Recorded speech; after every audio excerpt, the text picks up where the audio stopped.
very sad about doing this, but kind of wanted to document it. A woman in Florida is recording the moment she has decided to do something really hard. Because it does seem like one of the few ways that we can achieve economic fairness by just having my husband be in the house by himself and taking down all evidence that he has a black family.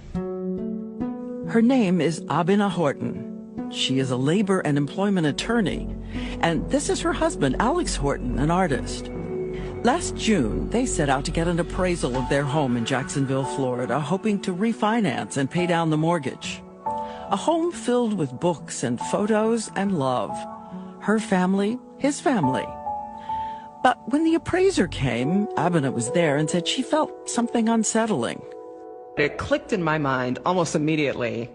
Why did I let myself forget that I live in America as a black person and that I need to take some extra steps to get a fair result? The appraisal comes back. It is shockingly low. Even the bank couldn't make sense of that number.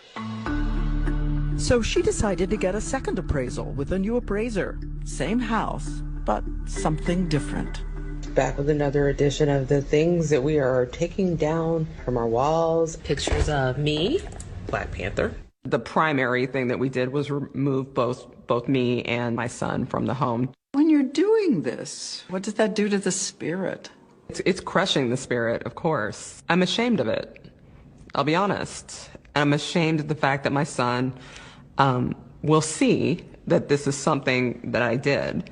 I'm ashamed to say that I really wanted to refinance and pay off my house sooner and have full equity in my home.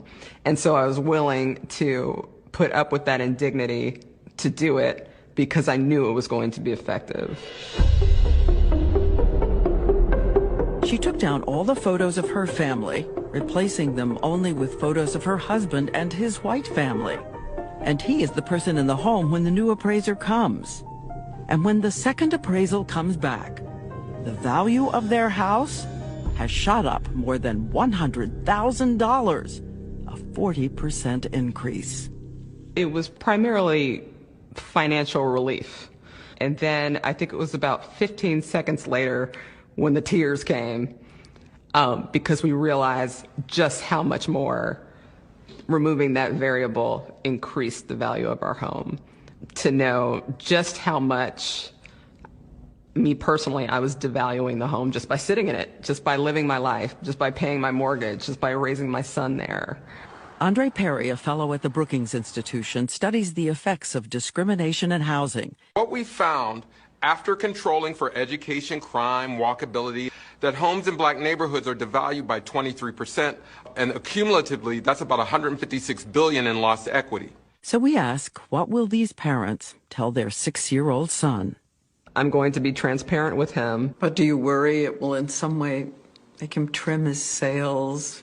Every day I'm concerned about that. I feel as though he's a little boy who should be able to walk into a room, be who he is, be proud of that, and not shrink in any way. But at the same time, I don't want him to get the hard lesson in reality.